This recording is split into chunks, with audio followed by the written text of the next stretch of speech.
Hi everyone, welcome to our channel. ఈరోజు Sankranti special అరిసెలు ఎలా చేసుకోవాలో చూసేద్దాం.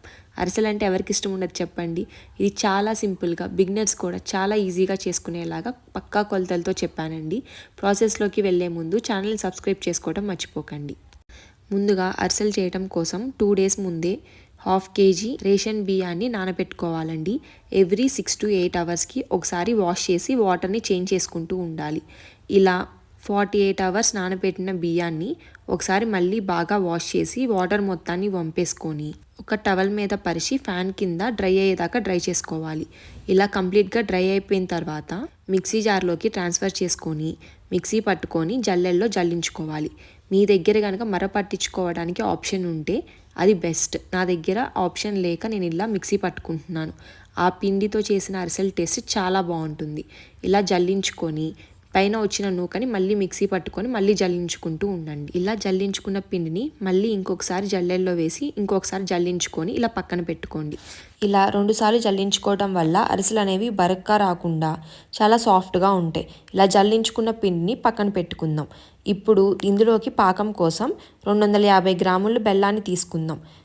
1/2 kg బియ్యానికి 250 grams బెల్లం కాదండి. ఒక్కొక్కసారి మనకి పిండి అనేది ఎక్కువగా పడుతుంది. అందుకని చెప్పి ఒక 100 grams దాకా రైస్ని ఎక్కువగానే వేసుకోవాలి.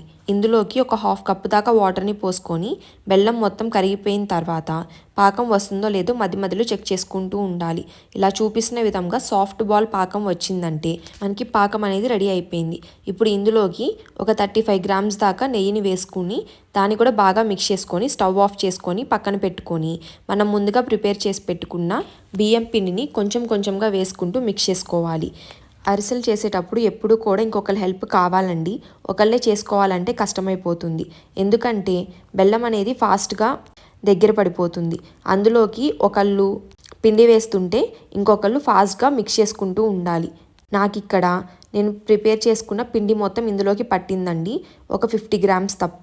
సో ఈ పిండిని మొత్తం మిక్స్ చేసుకొని దీన్ని పక్కన పెట్టుకుందాం. ఈ చలిమిడి అనేది టైం గడిచే కొద్దీ ఇంకా దగ్గర పడుతుంది కాబట్టి కొంచెం పలచగానే కలుపుకోవాలి. ఇక్కడ చూపిస్తున్న కన్సిస్టెన్సీలోకి వస్తే సరిపోతుంది.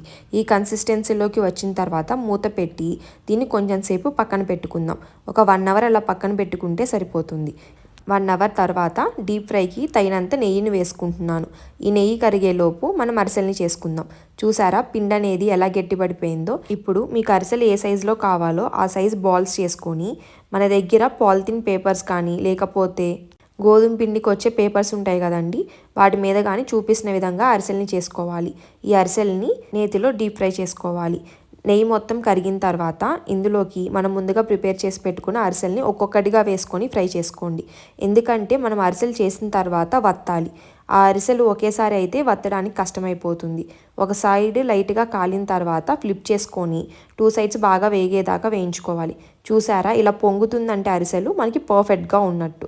ఇలా అరిసెల్ని 2 sides బాగా కాలిన తర్వాత చూపిస్తున్న విధంగా నెయ్యి మొత్తం ఎక్స్ట్రాక్ట్ చేసుకునేలాగా వత్తండి. మీ దగ్గర కనుక ఇలా 2 spoons లేకపోతే 2 plates మధ్యలో పెట్టి ప్రెస్ చేయండి. ఇదే విధంగా మిగిలిన అరిసెలన్నీ కూడా ఫ్రై చేసుకోవాలి. అంతేనండి, చాలా సింపుల్గా బిగినర్స్ కూడా చేసేసుకోవచ్చు. ఈ అరిసెల్లో మనం గుర్తుపెట్టుకోవాల్సింది ఏంటంటే బియ్యాన్ని 48 hours నానబెట్టుకోవాలి.